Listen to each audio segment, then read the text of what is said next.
Gloire à Dieu. Oh, qu'est-ce que l'on est dans la joie, hein? D'être demeuré auprès des frères et sœurs. C'est vraiment une joie de voir cet événement prendre place. On a eu un moment avec les femmes d'impact, les femmes au cœur de Dieu aussi, hein? Mais c'était plus par rapport à encourager les femmes à se lever. Et donc aujourd'hui, on est là pour les hommes. Alléluia. Amen. Dieu a commencé avec l'homme. Il a d'abord créé l'homme à son image. Il a commencé avec Adam. Et moi, quand je regarde la parole de Dieu, pourquoi on a appelé Family First, c'est que nous voyons que la famille est le premier ministère dans la parole de Dieu. Et on voit que l'ennemi, justement, lorsqu'il a créé Adam et Ève, l'ennemi est entré pour justement briser, amener les confusions entre les deux. Et donc, c'est tout à fait normal que les familles sont combattues par l'ennemi.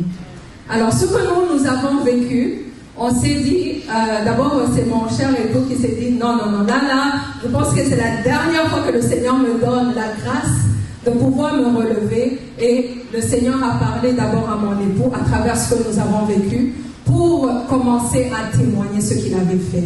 Parce que l'ennemi, son but, c'est venir voler, dérober et tuer. Mais le Seigneur Jésus est venu nous donner la vie en abondance. On est né pour le glorifier. On est né pour rendre gloire à Dieu. Et l'ennemi est contre ça. Et donc, lorsque nous avons vécu ce qu'on a expérimenté, parce qu'il était vraiment entré dans notre foyer, alors il fallait qu'on prenne aussi nos armes, comme on dit, dans la prière. Par la grâce de Dieu, on a su se relever. Par la grâce de Dieu, il nous a restaurés. Par la grâce de Dieu, nous avons été restaurés d'abord par l'amour de Christ. Parce qu'il y a beaucoup de choses, on ne peut pas tout finir ici, mais il y a une restauration qui ne peut venir que de Jésus-Christ lui-même. Mais lorsque tu te tiens en alliance avec notre Seigneur, il n'y a rien d'impossible à Dieu. Il peut tout restaurer, il peut ramener cet amour qui était mort. On est ici des témoins de chéri, parce que le Seigneur l'a fait. À un moment, c'était mort. Mais le Seigneur a restauré cet amour. Mais l'amour qu'on avait était l'amour du monde. L'amour là de voir les princes et les princesses de film. Mais aujourd'hui, c'est l'amour de Christ qui aime l'imparfait dans l'autre.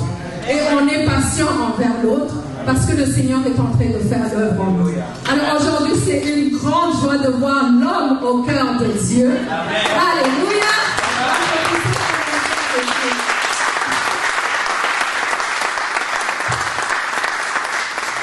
Vraiment, quand je regarde l'homme au cœur de Dieu dans la parole de Dieu, c'est David en parle. Hein? Lui-même, le Seigneur a dit, voici l'homme selon mon cœur.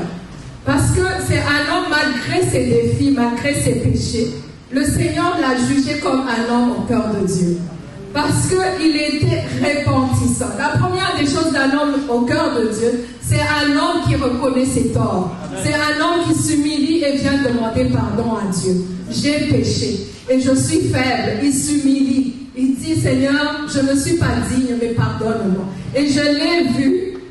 Vraiment, je rends gloire à Dieu. Quand je regarde Emmanuel...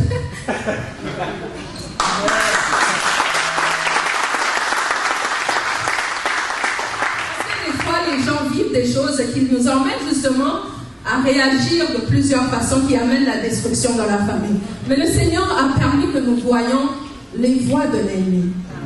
Des fois, on pense que c'est l'autre qui n'aime plus l'autre. Non, c'est peut-être les blessures, c'est peut-être plusieurs événements de la vie qui l'ont rendu que son cœur a été endurci. Mais lorsque tu t'humilies et que tu viens devant le Seigneur, voici les résultats. Tu te lèves et tu sers le Seigneur. Alléluia. Gloire à Dieu. Donc vraiment, on veut d'abord remercier tous les hommes et les femmes de Dieu qui sont ici.